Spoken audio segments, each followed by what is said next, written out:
folks. Today we're going to be going over Newton's third law. So Newton's third law is the most quotable of Newton's laws. It's for every action there's an equal and opposite reaction.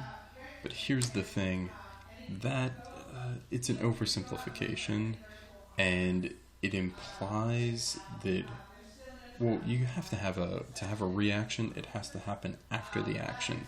And that's not necessarily the case. To me, this is a bad way to state Newton's third law. And, I mean, this isn't really what Newton wrote. This is what people came up with years later for textbooks. Really, what this does is it implies a cause and effect, which is not what Newton's third law is saying. Newton's third law is not saying that, oh hey, if a cat sees a mouse, the cat's going to run after the mouse. Really what Newton's third law is saying is that anytime we have a force acting, and there's another force acting in the exact opposite direction that has the same amount of force being applied. So, really, if I was going to come up with a definition for Newton's third law, or a description of Newton's third law, I would say that every force acts as part of an action-reaction pair. So basically, it takes two objects for there to be a force. I cannot push on nothing. And I can't have a force that doesn't come from something else. Now, most of the time when we're talking about forces, we have one thing, like, my finger here, pushing something else. And that makes sense. We have two forces. We have my finger pushing the puck pushes back on my finger. If we talk about something else, like dropping the puck falls because of the force of gravity. Well, where does gravity come from? Well, if the Earth wasn't there, we wouldn't have any gravity pulling it down to the Earth. So it always has two objects. And both of those objects are going to feel a force. And here's the thing, the forces happen at the same time. So when I push the puck pushes back on me. If I didn't, my finger would go through the puck. And then, the puck would push back. No, they have to happen at the same time. And then the objects behave differently because of Newton's second law. So both objects feel the same amount of force, but they behave differently because of Newton's second law. So I can push the puck and the puck moves forward, but I don't move backwards because I have a lot more mass than the puck. There's not enough force for me to get pushed backwards to overcome the friction between the chair and my buns. So I don't get pushed backwards. Now, if you think about this, if you think about throwing something that's heavy, you feel like you're going to fall back, right? Because as you throw it, it exerts a force back on you, and it feels like it's pushing you backwards. So if you got a bowling ball and you're wearing roller skates and you try and chuck that bowling ball, you'll find that you roll backwards. It's one of the things that you're missing on not being in school. We would have done something like that. Anyways, hey, baseball. I'm guessing that most of us are at least somewhat familiar with baseball, right? So you can tell when you hit the baseball right away because the forces happen simultaneously.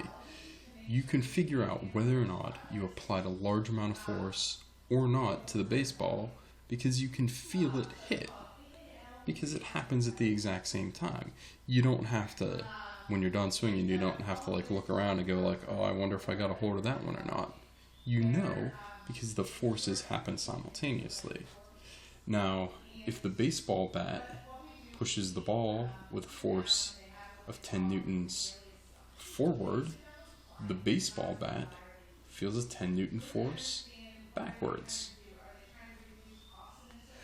Well, how can anything move if we have these forces acting opposite each other? I thought net force was the total force, and these cancel each other out, right?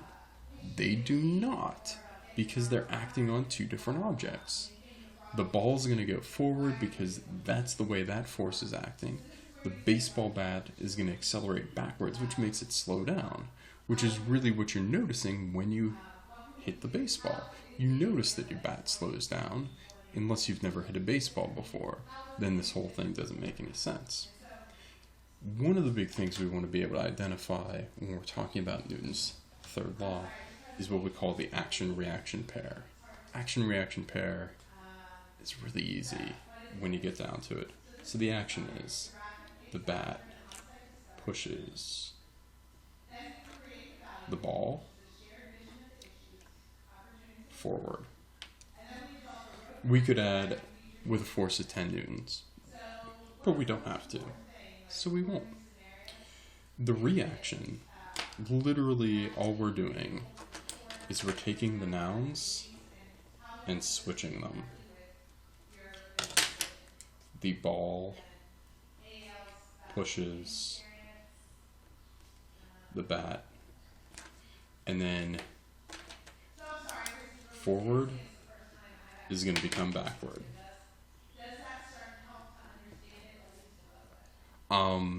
Now, if this was pushing it to the right, this would be left.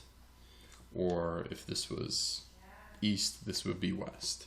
We just take whatever that direction is and we reverse it. And yeah, I got lazy writing out forward and backward.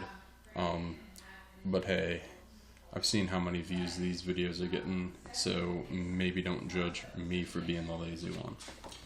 Anyways, going on down here. But then I guess if you're watching it, I can't judge you. Oh my goodness. I don't know. Tag a friend who needs to see this. Hey, if we've got a bug and it's about to be hit by a car, I can't draw a car that doesn't look like a 1984 Subaru Brat. Whatever. The intention's clearly there. I did better than a Picasso. Well, the bug's not going to exert a force on the car, is it? Well, yeah, it is. But the bug gets, like, completely destroyed, right? But the car doesn't. Well, the force on the bug and the car are equal. But, once again, the objects behave differently due to Newton's second law, right? The mass of a car is going to be like 1,000 kilograms. You know, ballpark. The mass of a bug is going to be like a gram. So there's a huge difference in the mass, which means there's going to be a huge difference in the acceleration. If we replace F-bug and F-car with ma, right? So Newton's second law is F equals ma. The mass of the bug is going to be little. The acceleration of the bug is going to be huge, because the mass of the car is going to be huge and the acceleration of the car is going to be tiny, right? You don't feel your car slow down when you hit a bug unless it's like a Starship Troopers sort of situation. Action-reaction for this one would be the action, car pushes bug, and this car is going to push the bug left. Then the bug pushes the car to the right.